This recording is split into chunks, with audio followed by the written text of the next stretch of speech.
नमस्कार बच्चों। आज हम पढ़ने और समझने वाले हैं क्लास 10th एसएसटी सामाजिक विज्ञान की वर्कशीट नंबर 92 यानी कि कार्यपत्रक संख्या 92 को। यह आपकी 22 फरवरी 2022 की वर्कशीट रहेगी और आज की इस वर्कशीट में हम ज्योग्राफी भूगोल के 5th चैप्टर खनिज तथा ऊर्जा संसाधन को पढ़ना जारी रखेंगे और इसी चैप्टर से रिलेटेड कुछ और मैथ वर्क के क्वेश्चंस की प्रैक्टिस करेंगे। मैथ वर्क एसएसटी सामाजिक विज्ञान का एक इंपॉर्टेंट पार्ट होता है। अगर हम मैथ वर्क के साथ कंसेप्ट को समझने की कोशिश करते हैं तो कंसेप्ट बेटर वे से क्लियर होते हैं, हमारा कंटेंट ज़्यादा इंटरेस्टिंग बनता है, कंसेप्ट को हम लंबे समय तक याद रख पाते हैं और स्कोरिंग तो नो डाउट होता ही है।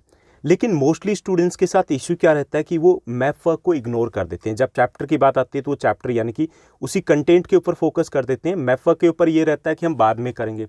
बाद में कब करेंगे? जब एग्ज़ाम आएंगे तब देखेंगे। लेकिन जनरली वो एग्ज़ाम टाइम में भी ठीक से रिवाइज नहीं कर पाते हैं और इसीलिए उनका बाकी ओवरऑल स्कोर तो अच्छा रहता है, लेकिन मैथ वर्क में कहीं ना कहीं मार्क्स डिडक्ट हो जाते हैं क्योंकि ज़्यादातर स्टूडेंट से वहाँ पर तुक्के लगा के आ जाते हैं। तो बहुत ज़रूरी हो जाता है कि मैथ वर्क को हम साथ ही साथ क्लियर करें, यानी कि हमारे कंसेप्ट मैथ वर्क के जितने भी हैं वो चैप्टर के साथ ही क्लियर हो जाने चाहिए। अगर चैप्टर के साथ नहीं कर सकते तो एक साथ हमें अलग से सेशन देना चाहिए ताकि हमारे मैथ वर्क के कंसेप्ट वो क्लियर हो पाए। इससे हमारा कॉन्फिडेंस भी बूस्ट होता है कि हमारा ये पार्ट भी कवर हो चुका है। जहाँ तक आपके क्लास 10th के मैथ वर्क की बात है, चाहे वो हिस्ट्री का हो या जियो का हो, तो ऑलरेडी मैं पब्लिश कर चुका हूँ। 2 अलग अलग सेपरेट वीडियो उसमें पब्लिश किया जा चुका है। तो अगर आपने उन वीडियोज़ को नहीं देखा तो आपको प्लेलिस्ट में जाना है। प्लेलिस्ट में क्लास 10th एसएसटी का जीनियस बैच मिलेगा, एक अलग से प्लेलिस्ट है, वहाँ पर आपको सभी वीडियोज़ मिल जाएंगे जो क्लास 10th एसएसटी से रिलेटेड है। तो चलिए शुरुआत करते हैं हम आज की इस वर्कशीट की। तो आज की इस वर्कशीट में हमें दिया गया है इंडिया का पॉलिटिकल मैप और उसके ऊपर दिए गए भारत के प्रमुख नाभिकीय ऊर्जा संयंत्र यानी कि जो एटॉमिक एनर्जी सेंटर है उनको यहाँ पर दिखाया गया। हमें क्या करना है?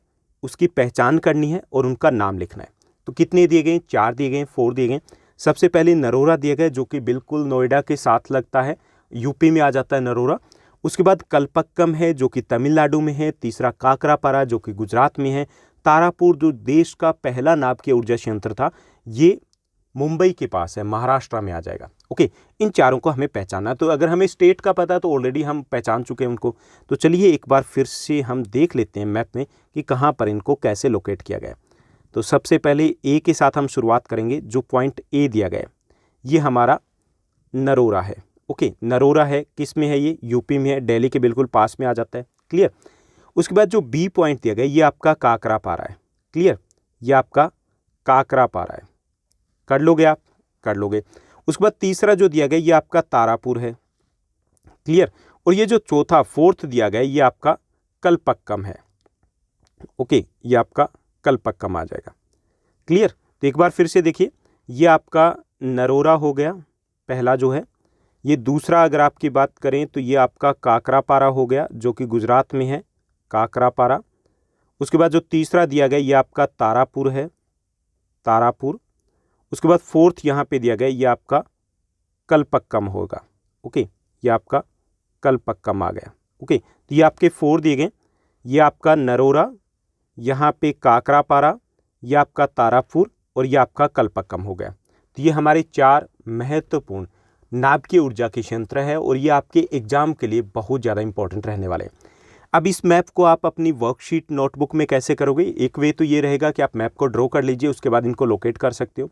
दूसरा ये कि आप मैप को पेस्ट कर सकते हो, उसके बाद इनको लोकेट कर सकते हो। और तीसरा ये कि अगर आपके पास दोनों रिसोर्सेज अवेलेबल नहीं है तो आप सिंपली आंसर को राइट कर सकते हो।